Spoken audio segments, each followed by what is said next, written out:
Assalamualaikum warahmatullahi wabarakatuh.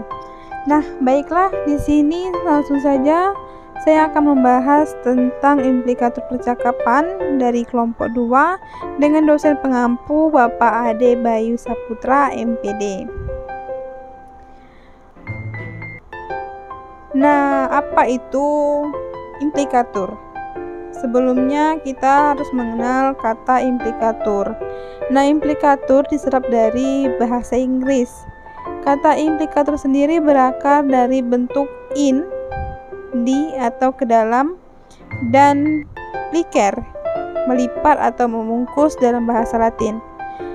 Berikut dijelaskan implikator menurut Yule 2006.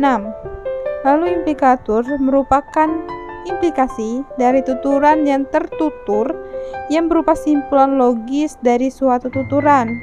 Implikator dipahami secara bersama-sama antara penutur dan mitra tutur dalam konteks tertentu supaya tujuan tutur dapat terlaksana.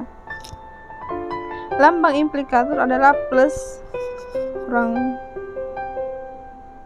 lebih. Jenis implikator percakapan. Di sini, implikator percakapan umum. Implikator percakapan umum adalah implikator dalam dialog yang dapat dipahami tanpa melihat konteks percakapan. Seperti contoh, Charlie, saya berharap kamu membawakan saya roti dan keju.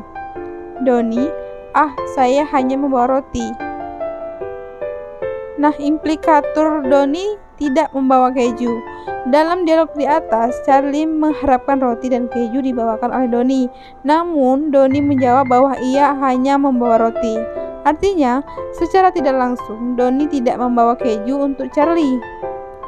Tanpa harus memahami konteks situasi antara Charlie dan Doni, implikator dari dialog di atas dapat dipahami. Lalu ada lagi yang kedua, yaitu implikator berskala. Menurut Yule 1996 juga menjelaskan implikator berskala dalam pembahasan tentang implikator percakapan umum.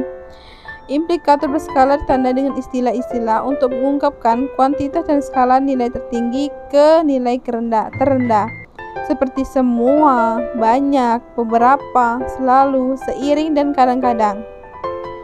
Contoh, Desi, apakah semua temanmu ikut ke pesta itu?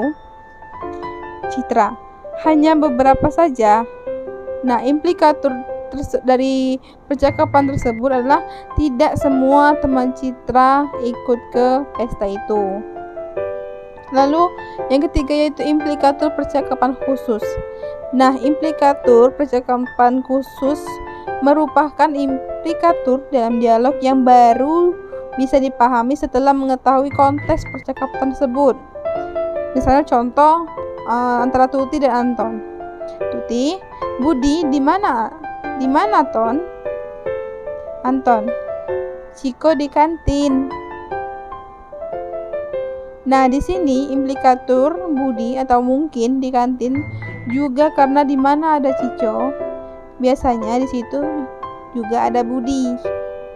Berbeda dengan contoh A dan B di atas, implikator dari tuturan Anton di atas baru bisa dipahami jika penafsir memahami konteks situasi. Misalnya konteksnya adalah Cico dan Budi selalu bersama. Lalu ada implikator konvensional. Implikator konvensional adalah implikator yang dapat dipahami dari makna satuan gramatikal, bukan dari percakapan. Misalnya, Tarigan orang Batak tetapi tidak pandai bernyanyi. Nah, implikatornya orang Batak biasanya pandai bernyanyi. Nah, contoh tuturan di atas terdapat dua proposi yang dipertentangkan, yaitu tentang status Tarigan sebagai orang Batak dan fakta bahwa Tarigan tidak pandai bernyanyi. Dua proposi di atas sekilas tidak ada hubungannya, namun ketika dua hal tersebut disandingkan dan diperbandingkan secara paradoksal, baru bisa disimpulkan bahwa ada stereotip orang Batak biasanya pandai bernyanyi. Baiklah, itu saja penjelasan dari saya. Kurang dan lebih saya mohon maaf.